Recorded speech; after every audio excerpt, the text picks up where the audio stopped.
Portanto, dai a cada um que deveis. A quem imposto, imposto; a quem temor, temor; a quem honra, honra.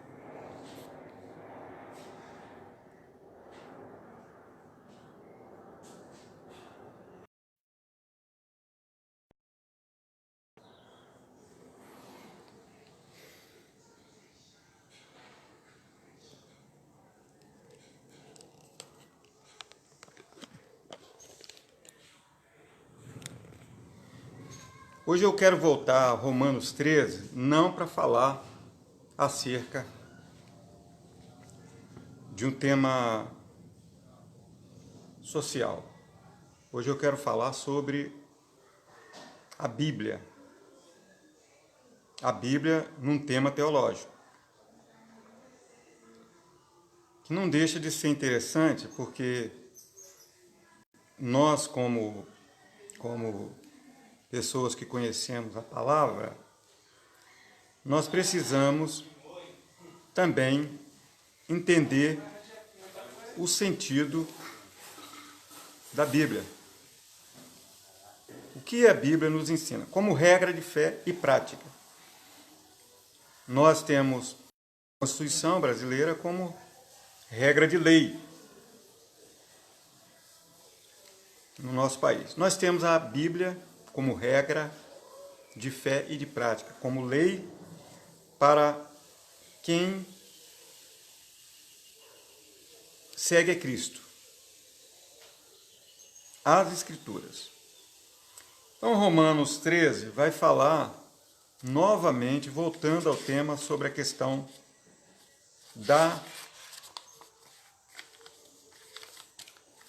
de uma série de medidas que nós precisamos fazer com relação à nossa posição no mundo. Como eu havia dito, o imposto é um tipo de obrigação imposta por um governo. É legal. O tributo. O imposto já é para determinadas questões. O imposto é imposto sobre cheque, é imposto sobre de carro, é imposto sobre terreno. Nem necessariamente você nem sempre vai contribuir com esse imposto. Você poderá contribuir com alguns impostos e com outros não. Mas o tributo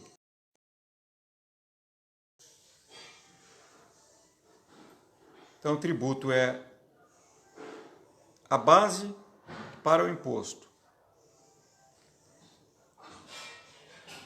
Mas falando de servos,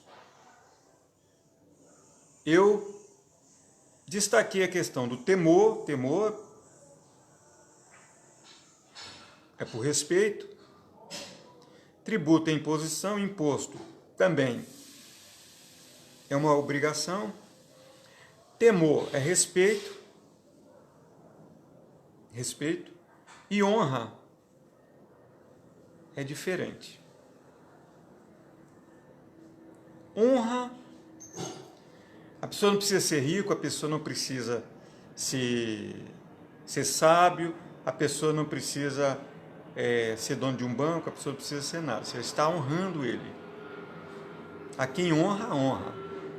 Eu expliquei a questão de um missionário que, por a Cristo, ele larga tudo e vai pregar o evangelho para os pobres.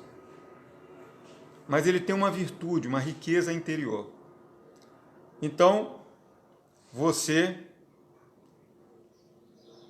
ele não vai cobrar imposto seu, tributo seu, nada disso, mas você irá honrá-lo. Essa é a linguagem do reino de Deus, do reino dos céus, atualmente. E no Novo Testamento. Aí vem a polêmica sobre a questão da contribuição. No Velho Testamento, o dízimo era um imposto. O dízimo era um imposto obrigatório. Trazei todos os dízimos à casa do tesouro para que haja mantimentos na minha casa. Quem não desse o dízimo era considerado como um ladrão e malfeitor. Por quê? Porque era um imposto, era um mandamento, era um estabelecido, foi estabelecido pela lei.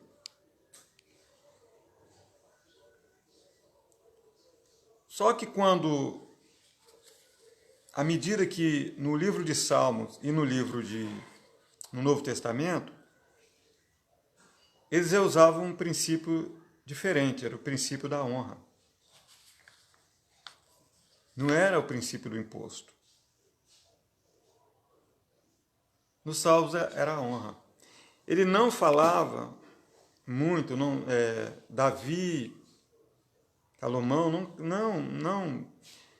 nos provérbios, eles não caracterizavam como imposto, mas sim como honra. Tanto que no provérbio 3:9 diz assim, que nós devemos honrar o Senhor com as primícias. Não é só honrar o Senhor, mas honrar com as primícias. Que a primícia é a primeira parte que entra de alguma coisa. Aí já não era o dízimo, mas era o primeiro que entrasse.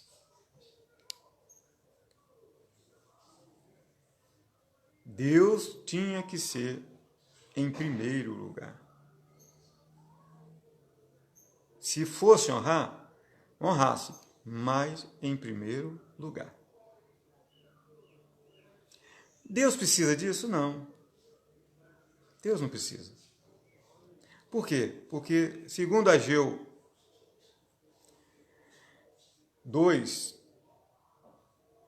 Deus é dono do ouro e da prata. Ele é dono do ouro e da prata. Se ele quisesse, os anéis de Saturno, ou aquelas pedras que giram, diamantes, cairiam na terra. Para todos pegarem. Nós teríamos diamantes. Porque ele é dono do ouro, da prata, de tudo.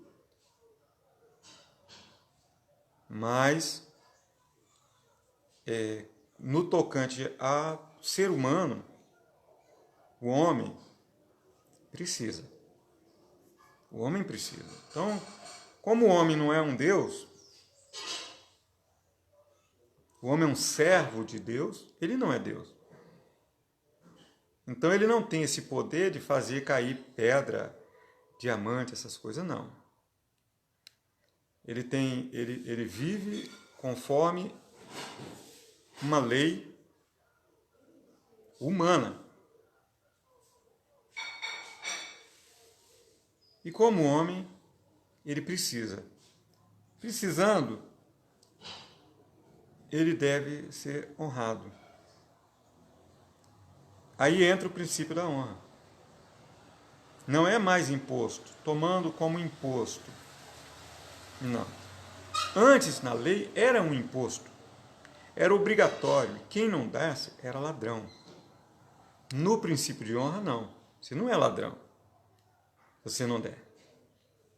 Você honra. Marcelo Ribas, Joel Silva, Farney Gama Banho. Sejam bem-vindos. Janierson Azevedo. Então, honrar com primícias, em 1 Coríntios 9:7 diz que deve se honrar com alegria. Se você for honrar, deve honrar com alegria. Deve contribuir com alegria, não com tristeza. E segundo o que você propôs no seu coração. Não se estabelece nenhum teto. Estabelece o que o seu coração se sentir. Você pode ajudar com 1, com 2, com 3, com 10, com 100, com 1000. Como também você pode não ajudar. Se você for sentir tristeza por isso, não é melhor não ajudar. É o que a Bíblia está falando. Eu não ganho salário de igreja. Eu estudei 9 anos de teologia. Eu sou um bispo. Eu fui diácono. Eu fui seminarista. Eu fui pastor em experiência. Eu fui pastor. E fui bispo. Sou bispo. Sou melhor de qualquer pessoa? Não. Diante de Deus ninguém é melhor. Mas Deus estabeleceu na igreja hierarquia. Que os bispos eles fossem marido de uma só mulher, não espancador,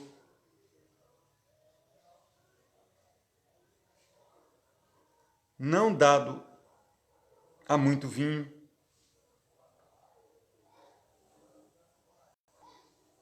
brando, e aí vai. Esse era o bispo. Se houvesse uma escolha, estou falando sobre ministério, entrei um pouquinho no ministério. Se houvesse uma escolha de um bispo na igreja, a própria igreja o escolhia. Tiravam dentre eles ali. No livro Reconsiderando o Odre, eu fiz um trabalho na faculdade, quando fiz o curso de mestrado em teologia. Reconsiderando o Odre, diz que era dentre eles mesmo, não se exportava um bispo. Trazia de fora, não. Se tirava dentre eles mesmo um bispo que fosse marido de uma só mulher, que tivesse os seus filhos sob autoridade, que, quer dizer, criasse bem, desse bom exemplo, tivesse filhos, exemplo, marido de uma só mulher. Então, na escolha do bispo, eles colocavam 3 candidatos, como exemplo. O primeiro foi casado 5 anos com uma esposa e se casou novamente e já está casado há 10 anos com a outra esposa. Tem 2 famílias. O segundo candidato foi casado 20 anos com uma esposa, se separou e casou com outra e está há 5 anos casado com a outra. O terceiro candidato, ele tinha todas essas qualidades, mas ele tinha uma coisa, ele era 40 anos casado com a mesma esposa. 40.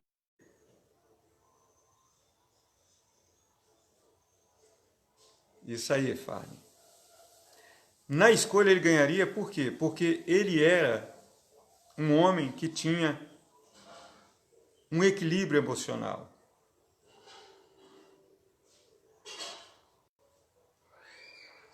O homem pode servir a Deus, ou pode ser um obreiro, sendo casado 4 ou 5 vezes, ou 3 vezes? Pode. Mas já mostra que ele não foi paciente para suportar um casamento 30 anos. Ou 40, ou a vida inteira. Se ele tem que ser paciente, o que é paciente? Paciente é uma pessoa que vende paciência. Quando você vai para um hospital, você pode ser quem você é, quem você for, mas você vai ter que esperar. Se você vai fazer uma cirurgia, você vai ficar 6 dias, 7 dias internado, como eu fiz o tratamento de câncer. Fiquei a primeira vez 9 dias internado. E a segunda vez eu fiquei 5 dias internado. Primeira cirurgia, tive que esperar 60 dias para fazer a segunda. Depois, combatendo infecções. Depois, a segunda, espera mais 60 dias e começa-se a quimioterapia. São 6 semanas de quimioterapia. Indo para o hospital, ficando internado, deitando numa cama e tendo paciência até acabar o tratamento. 5 anos de tratamento e mais 5 anos de observação. Eu já passei 5 anos. Então, vou entrar no 6º ano. 5 anos agora de observação. Indo periodicamente, de 3 em 3 meses, de 6 em 6 meses ao médico. Para olhar. Isso é paciência. Você tem que ser paciente, você tem que ficar deitado e seguindo as ordens do médico. Então, no requisito paciência, o homem, muito tempo casado, ele ganha. E aí vamos para o princípio da honra. Ele ganhou, ele estabeleceu lideranças, ele estabeleceu igrejas, não com ganância, com amor. O apóstolo Paulo, em Filipenses, capítulo 4, ele vai dizer que eles abençoaram ele, se comunicaram com ele, não que ele buscasse essas coisas, mas que ele buscava o bem deles, mas foi a única igreja que se comunicou com Paulo nas suas necessidades.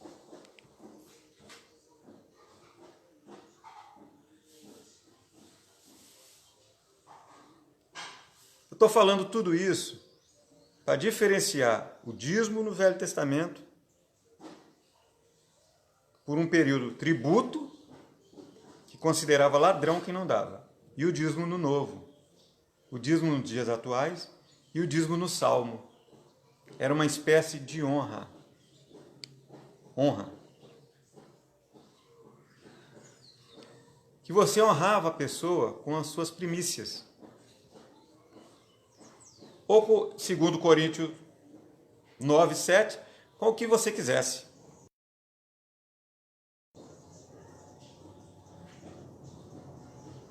Primícia é o correto. Mas Paulo diz que você não deve dar segundo tristeza. Se você contribuir, tem que ser com alegria. Segundo o que você sentir no coração. Eu não ganho salário.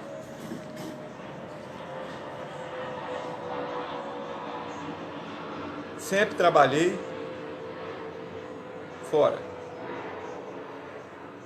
E vivi, e também me preparei para o ministério. Diácono, uma espécie de missionário, pastor experiência, e pastor, bispo, e assim foi. 27 anos no ministério de pastorado. De pastorado. Mas como seminarista eu já fazia a obra há 10 anos antes. Então são 37 anos ao todo. E 9 anos de curso de teologia. Direito é outra história, direitos humanos é outra história, justiça arbitral é outra história, política social é outra história. Estou falando de teologia. Para pregar o Evangelho. E aí, muitas vezes, pessoas me honraram. Nos meus momentos, as pessoas me honraram. As pessoas chegaram e falaram, ó, eu vim aqui na sua casa, não sou seu amigo, nem assim, convivo com você, mas Deus tocou no meu coração e vim te abençoar. E traz uma oferta.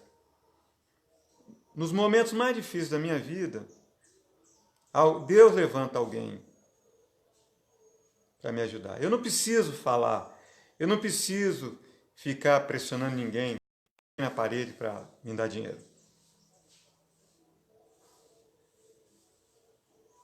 Eu não preciso focar nisso. Mas Deus usa as pessoas, porque se Deus está vendo tudo, e eu acredito nisso, então por que eu tenho que ficar desesperado? Se Ele está vendo a minha necessidade, sabe da minha necessidade, Ele é onisciente, onipotente, onipresente, as qualidades de Deus, um Deus absoluto, por que eu tenho que me preocupar se Ele está vendo? Basta eu pedir. A Bíblia diz o quê? Que eu devo tornar minhas orações conhecidas diante de Deus. Falar com Ele para que Ele saiba que eu estou esperando nele. Para que também eu também saiba que Deus respondeu a minha oração. Senão fica monótono, gente. Fica monótono. Eu não oro a Deus, eu não falo nada, eu não peço a Deus, também não dou testemunho de que Deus me abençoou, que me curou, e não falo nada. Eu não falo exatamente nada. E aí, o Espírito Santo não é glorificado. Agora, quando eu conto o testemunho e falo, eu estava passando por isso e Deus me honrou. Eu passo a confiar em Deus e não no homem. Foi o que fez George Miller, o homem que escreveu 50 mil orações respondidas. Ele não obrigava irmão nenhum a dar dízimo, nem dar oferta. Ele botou uma caixinha na porta da igreja, ele era pastor, na Inglaterra, e falou, a caixinha está aqui, eu só oro a Deus. O dia que, se Deus falar com você, para você colocar nessa caixinha aqui alguma oferta, é Deus que vai falar, eu não vou pedir. E aí, ele foi vivendo, e todas as pessoas, quando sentiam, iam lá e colocavam. Deus falava, vai lá e coloca uma oferta para ajudar o pastor George Miller. George Miller fundou um orfanato, sem nada. E ele botou dezenas de crianças ali. E ele disse, no nosso orfanato nós dependemos totalmente de Deus. Aí, o que ele fez? Ele orou para que Deus mandasse a bênção para ele. E aí, um certo dia, ele acordou cedo e não tinha leite para as crianças, e nem pão. E ele sentou na mesa e disse, crianças, vamos agradecer pelo leite. As crianças olharam, para a mesa e falaram, o pastor está doido, não tem leite? Daqui a pouco alguém bateu na porta. O leiteiro. A carroça dele estourou no caminho. Ele estava indo vender leite. Ele disse, seu pastor Miller, eu vim aqui porque eu estava ia entregar leite. Minha carroça quebrou misteriosamente aqui na frente. E eu senti de Deus de doar esse leite para vocês. Agora já tinha leite. Ele agradeceu antes do leite estar lá. Ele falou, agora vamos agradecer pelo pão. Mas não tem pão, pastor. Vamos agradecer. E aí o pão. Aconteceu a mesma coisa com o padeiro. O padeiro passando em frente da igreja, deu um problema. Eu vou parar aqui, vou dar esse pão todo para a igreja, para o orfanato. Ele agradeceu antes, porque Miller estabeleceu essa meta, este princípio. Agora, se Deus fala com você e você não ouve, o problema é seu. Porque muitas vezes Deus manda você fazer alguma coisa, mas você não faz. Muitas vezes Deus manda você comprar uma cesta básica e entregar. Mas você não faz isso. Muitas vezes você tem mais dinheiro do que ele, mas você não faz. E Deus mandou. Você é tipo um mar morto, que só arrecada, mas não contribui.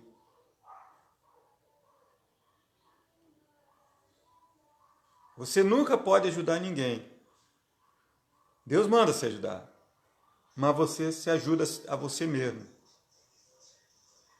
Você não dá um pão a uma criança que custa 50 centavos porque você não tem condição, mas você coloca 50 reais no seu carro e vai passear. Cada vez que você sai, você coloca 50, que dá 1000 vezes mais do que 50 centavos. Mas Deus mandou e você não fez. Então o princípio de honra é através de uma ordem divina, do Espírito Santo, que fala ao nosso coração, e nós entendemos o princípio da honra. Não é nenhuma imposição. Eu só estou pontuando, dizendo que muitas vezes o Espírito Santo fala e nós não obedecemos. Então, gente, é isso aí. Eu vou almoçar. Princípio de honra. Há o tributo, há o imposto, há o temor e há a honra. Cada regime é de uma forma. O princípio de honra. Honra a quem tem honra. Não é tributo mais. Não é uma coisa autoritária. É por respeito e por reconhecer a qualidade de determinado líder. Fica na paz.